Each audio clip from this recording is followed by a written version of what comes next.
بڑی interesting situation ہوئی ہے بالخصوص جب پی ٹی اے کی سابق رہنماؤں نے 45 منٹ کی ایک ملاقات کی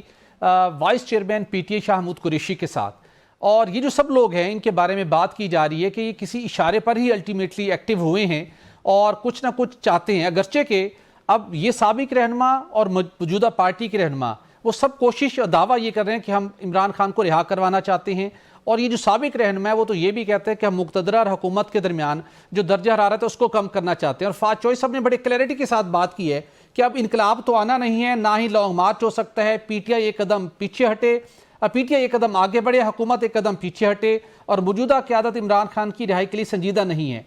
تو یہ بڑی واضح لائن کے ساتھ یہ سابق رہنما آگے بڑھے ہیں، اور اب اس کے اوپر جو ڈیبیٹ ہو رہی ہے وہ ضروری ہے کہ اگر کوئی بریک تھرو ہونا ہے تو عمران خان صاحب کوئی تھوڑی سی کوئی لچک دکھائیں، جو کہ اس موڈ میں نہیں ہے۔ تو آپ کو کیا لگتا ہے کہ یہ جو سابق رہنما ایکٹیو ہوئے ہیں، اور وہ ایران جنہوں نے پہلے کچھ عرصہ قبل خط بھی لکھا تھا عمران خان صاحب کو، گورنمنٹ تک بھی پہنچا تھا، اور وہ پی ٹی آئی کے سوشل میڈیا اکاؤنٹ پر بھی پبلش ہوا تھا، جس میں انہوں نے بھی کہا تھا مذاکرات ہونے چاہیے، یاسمین راشد صاحبہ ہیں، باقی لوگ تھے، تو یہ جو گروپ ہے شاہ محمود قریشی کے ذریعے سے پارٹی کے اندر کوئی نیا گروپ کھڑا کرنے جا رہے ہیں، یا واقعی ہی عمران خان کی مشکلات کم کرنے کے اندر یہ معاون ثابت ہو سکتے ہیں؟ یہ بڑا اہم سوال کیا آپ نے، اور میں ان کی شیلا رضا صاحبہ کی گفتگو سے انالیسس سے کنکلوژن سے اگری کرتا ہوں کہ دے آر نان سٹارٹر، معذرت کے ساتھ بڑے اچھے لوگ ہیں، میں یہ نہیں کہہ رہا ود آل ڈیو ریسپیکٹ، ان میں سے کوئی بھی اکیلا اپنی کنسٹیچوئنسی جیتنے کی پوزیشن میں نہیں ہے، نہ عمران اسماعیل صاحب ہے، نہ محمود صاحب ہے، نہ ہمارے دوست فواد چودھری صاحب ہیں۔ دے ہیو مس دا بس، وہی والی بات کہ ابھی وہ کہتے ہیں انقلاب نہیں آ رہا، میرا فواد سے میرا ذاتی تعلق بھی آپ کو پتہ ہے، دوستی بڑی پرانی، لیکن آپ تو نعرے لگواتے تھے کہ ان کا باپ بھی دے گا آزادی، لے کے لہیں گے آزادی، چھین لیں گے آزادی۔ آج میں شیخ رشید کو سن رہا تھا، وہ جناب 9 مئی کے وہ کر رہے تھے عمران خان صاحب کی مذمتیں، فلاں کی مذمت۔ شیخ صاحب کا آپ نے بھی دیکھا ہوگا کلپ، یہ شیخ صاحب تھے کہ یہ کہتے آگ لگا دوں گا، برباد کر دوں گا، جلا دوں گا۔ بھائی آپ لوگوں کے بچوں کو، ان کو اس وقت انقلاب لا رہے تھے، جلانے ملک جلا رہے تھے، انقلاب آ رہے تھے، باپ بھی دے گا، فلانا بھی دے گا، یہ بھی کرے گا۔ اب آل of sudden you all have become peacemakers, اب یہ پیس میکر ہیں سارے، اور پیس میکر یہ بات ان کی ٹھیک ہے۔ میں کئی دفعہ یہ بات آپ کے پروگرام میں میرا خیال رکھیے، میں نے اپنے میں بھی کی ہے کہ شیر افضل کوڈ ہیو بین، اگر عمران خان صاحب میں پولیٹیکل یہ ہوتی، ویسے کہنا تو نہیں کہ گستاخی ہو جائے گی، ان کے بہت سارے پتہ ہے انتہائی ڈائی ہارڈ فین ہیں، ان کے چھوٹے سی گستاخی برداشت نہیں ہوتی۔ خان صاحب میں اگر پولیٹیکلی طور پر کوئی ڈیل کرنی تھی، کوئی سمجھداری کا مظاہرہ کرنا تھا، تو وہ شیر افضل کے ذریعے کر سکتے تھے، لیکن اس پارٹی میں مسئلہ ہے، جو بندہ وہاں پہ عقل کی سمجھ کی بات کرتا ہے نا، ان کے ہاں میں ہمیشہ کہتا ہوں کہ پی ٹی اے کے اندر یہاں پہ عقل کا استعمال ممنوع ہے، بہت سارے لیڈرشپ میں، بہت سارے لوگوں میں۔ جو عقل کی سمجھ کی بات کرتا ہے وہ اگلے دن غدار ہے، ٹاؤٹ ہے، مخبر ہے، فوج کا ایجنٹ ہے، سیدھا سیدھا کوئی بات، مطلب اس سے نیچے تو آنے کو تیار ہی نہیں ہے۔ پوری پارٹی کو غداری کے فتوے، وہاں ٹاؤٹی کے خطرے وہاں پہ جناب، تو کون پھر وہاں پہ بات کرے گا؟ جو بھی بات کرنے کی کوشش کرتے ہیں، پالیٹکس از آل اباؤٹ، وہ کہتے ہیں آرٹ آف پاسبلٹیز، ڈلاگ کی بات ہوتی ہے۔ جی تو ڈلاگ آپ کا کیا خیال ہے؟ ہمارے دوست فواد چودھری صاحب کے ذریعے ہوگا، محمود صاحب کے ذریعے ہوگا، علی وہ کیا نام ہے، ساری عمران اسماعیل صاحب کے، اور کس سے ڈلاگ ہو رہا ہے؟ شاہ محمود قریشی صاحب سے۔ میں پھر کہتا ہوں شاہ محمود قریشی صاحب اپنی کنسٹیچوئنسی وہ جیت سکتے ہوں گے، اپنی سے ہٹ کے تو وہ کوئی وہ جا کے، آپ کا کیا خیال ہے ہمارے لیا میں آ کے وہ کریں، وہ کنوینسن کریں تو وہ سیٹ جیت لیں گے؟ وہ آپ کو یاد ہوگا ادھر بھی گئے تھے میرے خیال تھار وغیرہ میں، وہاں بھی انہوں نے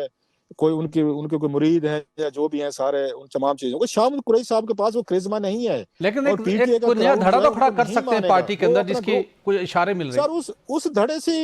یار مجھے بتائیں، جو سب سے بڑا دھڑا قائم کیا گیا تھا بھٹی صاحب، وہ دھڑا نہیں چل سکا تو یہ بیچارے کیا کریں گے؟ ان کے پاس پیسہ بھی تھا، کلاؤڈ بھی تھا، ایجنسیاں بھی تھیں، سپورٹ بھی تھی۔ وہ دھڑا تھا استحکام پارٹی کا، جس میں علیم خان صاحب بھی تھے، جہانگیر ترین صاحب بھی تھے، اسحاق حقانی صاحب بھی تھے، بڑے بڑے، اور یہ سارے تینوں چاروں جو ہیں یہ وہاں پہ شامل بھی ہوئے تھے۔ یہ ہمارے دوست یہ تھے، یہ فواد چوہدری صاحب بھی تھے، یہ اس کے بعد عمران اسماعیل صاحب بھی تھے، یہ سارے لوگ وہاں آپ کے سامنے ہے، علی زیدی صاحب بھی گئے تھے، اور اس وقت پوری کی پوری آپ کی انٹیلیجنس ایجنسی اسٹیبلشمنٹ سب کی سپورٹ حاصل تھی، یاد ہوگا آپ کو۔ جی استحکام پارٹی اگر کوئی ڈنٹ نہیں ڈال سکی، وہ کوئی بڑا دھڑا نہیں بنا سکی، تو آپ کا خیال ہے شاہ محمود قریشی صاحب، فواد چوہدری صاحب، یہ محمود صاحب، فلانے صاحب، میں صاحب، وہ ٹین صاحب، تو یہ آپ کا خیال ہے دھڑا بنا لیں کہ اور بہت بڑی بالکل ٹھیک۔ وہ کا یہ سارے کا سارا ان کو کھلایا جا رہا ہے، انگیج کیا جا رہا ہے۔ یہ بھی سارے ریلیونٹ رہنا چاہتے ہیں کہ ٹی وی شوز میں ان کی بھی باتیں ہوں، ان کا بھی ذکر ہو، یہ بھی ایک ایز اے بگ نیگوشیٹر کے طور پر سامنے آئے، وہ دیکھیں جی ہم وہ کر رہے ہیں، بالکل نیگوشیٹ کر ٹھیک، رہے ہیں، بالکل ہم ٹھیک، کوئی دھڑا بنا رہے ہیں۔ بالکل مطلب ٹھیک۔ اب اس پہ کیا کہنا چاہیے؟ اس پہ ان میں سے کوئی ایک بندہ بھی اپنی سیٹ نکالنے والا نہیں ہے. بالکل ٹھیک. اور شاہمود قریشی جو ہیں لاسٹلی شاہمود قریشی جو ہیں اگر وہ ان کو جوائن کر کے دھڑا بناتے ہیں تو میں تو ان کی پولیٹیکل مجھے سمجھداری پہ شک پڑ جائے گا. پھر اگر آپ نے یہ کام کرنا تھا تو 2 سال جیل میں بیٹھنے کی کیا ضرورت تھی آپ کو؟ پھر اپنے بچوں کو فیملی کو ان کو تکلیف میں ڈالنے کی کیا ضرورت ہے اگر آپ نے دھڑے بنانا تھا؟ سو اگر وہ یہ فیصلہ کرتے ہیں کہ وہ اس سے یہ دھڑے کے ساتھ شامل ہوتے ہیں اور دھڑا کا پھر دھڑن تختہ ہوتا ہے جیسے استحکام پاکستان کا ہوا، تو شاہمود قریشی صاحب کی ذہانت پہ، سیاسی ذہانت پہ میں حیران ہو سکتا ہوں. وہ کم از کم اتنا اس طرح کا فیصلہ اگر وہ کرتے ہیں کہ جناب ان کو فواد چودھری صاحب جا کے قائل کرتے ہیں اور وہ عمران خان صاحب اور ان فوج کے درمیان وہ بات چیت کروائیں گے، اللہ دے اور بندہ لے والا. بالکل ٹھیک. تو بھلا ایک پھر واضح ہے سابق رہنما ہوں یہ موجودہ رہنما ہوں، بالکل ٹھیک، سابق رہنما ہوں یہ موجودہ رہنما ہوں، یہ تو بانی کی پی ٹی اے کی مشکلات کم نہیں کر سکتے، اور اگر کسی نے مشکلات کم کرنی ہے تو بانی پی ٹی اے خود نہیں ایک بات اور ہے. دیکھیے میں نہیں سمجھتی کہ جو بانی پی ٹی آئی ہے وہ چاہتے ہی نہیں کسی کو مینڈیٹ دینا. ان کو یہ لگتا ہے کہ یہ نہ ہو کہ یہ پاپولر ہو جائے. اور یہ سارے جو لوگ ہیں جس میں شاہ محمود قریشی ہیں یا دوسرے اور سیکنڈ لیڈرشپ ہے، یہ ان میں سے کچھ لوگ ایسے ہیں جو پولیٹیکل پارٹی سے بات کرنا چاہتے ہیں. اور شاہ محمود قریشی صاحب کا مجھے یاد ہے کہ جب انہوں نے دھرنا دیا تھا اور بانی پی ٹی آئی نے کہا تھا میں پارلیمنٹ پہ لعنت بھیجتا ہوں، تو انہوں نے باہر کھڑے ہو کے کہا تھا کہ پارلیمنٹ پہ میرا جو ہے سب کچھ ہے، بلکہ بہت بڑی بڑی باتیں کی تھی. تو وہ بہت دفعہ آگے آ کر بچا چکے انہیں، لیکن ان کو ہر دفعہ جو ہے وہ پیچھے کیا گیا. پھر زین کے ساتھ جو کچھ ہوا ہے کہ زین، تو یہ میں نہیں سمجھتی کہ شاہ محمود صاحب آئیں گے، اور نہ ہی